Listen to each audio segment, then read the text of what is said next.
Assalamualaikum warahmatullahi wabarakatuh.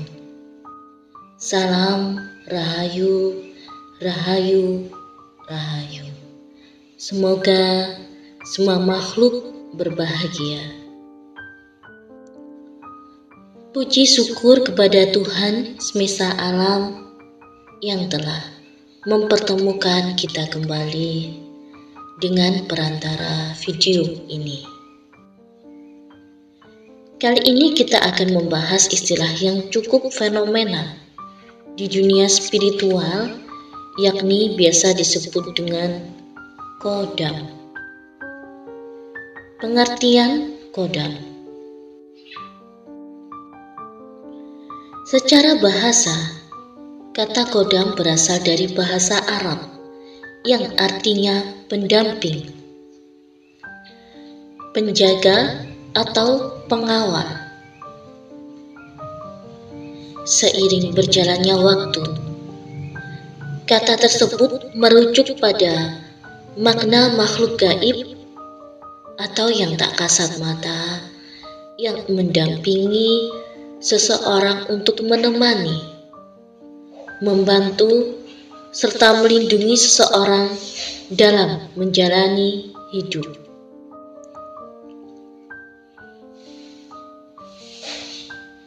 Namun semakin lama, kata kodam semakin mengalami pergeseran makna di kalangan masyarakat.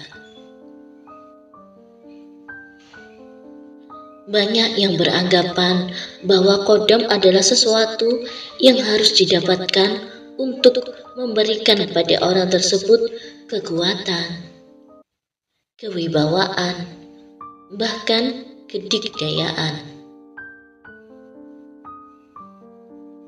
Banyak menghiraukan sejatinya makhluk gaib yang mendampingi dirinya, sehingga disalahartikan dan disalahgunakan hubungan tersebut sampai efek negatif tanpa disadari terjadi dalam hidupnya.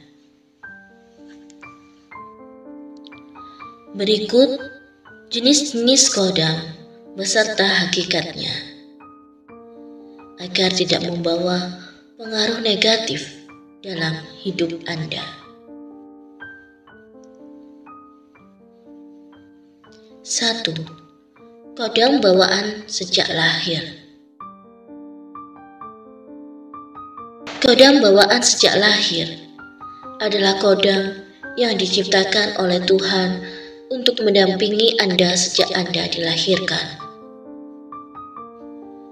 Kodam alami ini sudah pasti berfungsi positif karena Tuhanlah yang menentukan untuk diri Anda sebagai pendamping, pengawal dalam menjalani hidup.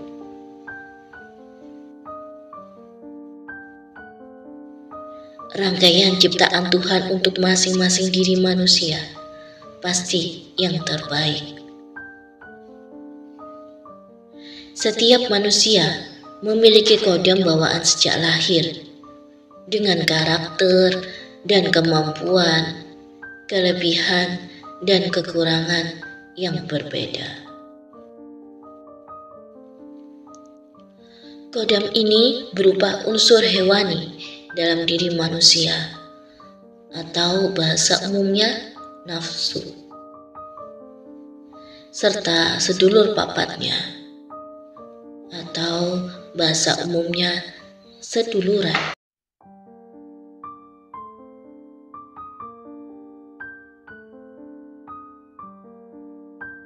Jika dilihat secara mata batin, kedua unsur tersebut membentuk wujud.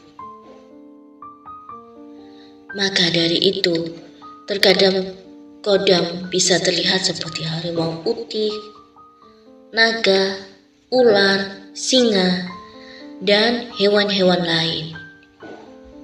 Itu merupakan unsur hewani dalam diri manusia yang disebut nafsu. Sedangkan kodam seduluran berwujud selaras dengan kualitas jiwa. Ada yang berwujud bagus maupun menyeramkan. Hal tersebut berhubungan dengan kalimat, manusia jika dalam melakukan kebaikan bisa lebih mulia melebihi malaikat, dan bila dalam melakukan keburukan bisa lebih buruk daripada binatang.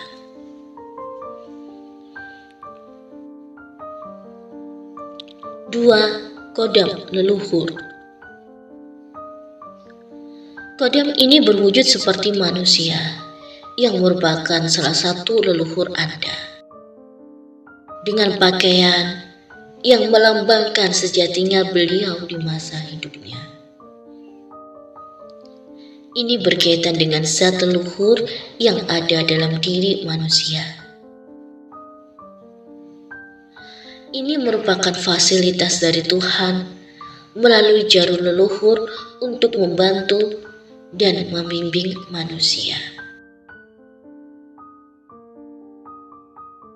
Setiap manusia memiliki satu pendamping leluhur yang bersifat pasti dan selalu menemani. Hal ini disebut dengan sukma melalui proses titisan.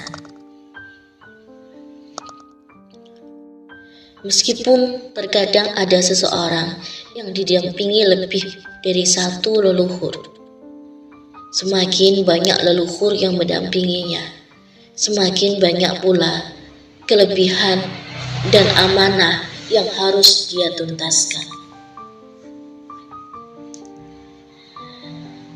Namun sayangnya, banyak orang yang menganggap dan memperlakukan leluhur pendampingnya selayaknya ajudannya. Mereka dengan gampangnya memerintah dan meminta dituruti kemauannya. Padahal leluhur adalah orang tua kita juga yang harus dihormati dan didengarkan nasihatnya. Berbuat seenaknya pada pendamping leluhur ini bisa menjadikan seseorang terkena walat atau karma buruk. 3. Kodam dari alam. Jenis kodam inilah yang banyak dicari oleh pemburu kekuatan atau kedikdayaan. Kodam ini bisa berasal dari bangsa jin, siluman, jiwa orang yang belum sampai Tuhannya, serta bisa dari sebuah amalan, entah itu dari bacaan ayat atau mantra, dari tirakat maupun puasa. Kinerja kodam ini terlihat patuh pada keinginan Tuhannya atau pemilik tubuh. Namun nyatanya,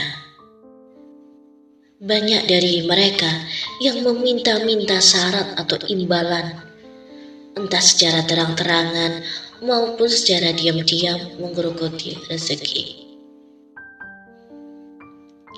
Tanpa Anda sadari, hidupmu masuk ke jurang penderitaan.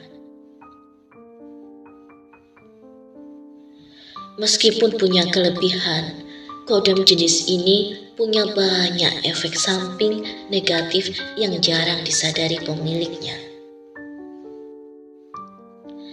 Jika pemiliknya belum mengenal sejatinya dirinya dan sejatinya Tuhannya, maka kebanyakan dirinya akan mudah dikendalikan oleh kodamnya. Sebagai contoh perubahan karakter, hilang kesadaran diri atau kesurupan, sering kilaf kemudian menyesal, aura jadi suram, rezeki cepat habis, jodoh tertutup, bertengkar dengan pasangan, dan lain-lain. Begitulah jenis kodam.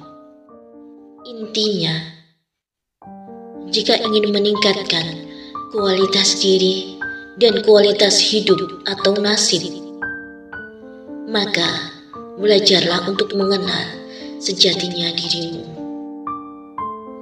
dan membangkitkan unsur-unsur dalam diri agar engkau bisa mengenal Tuhanmu.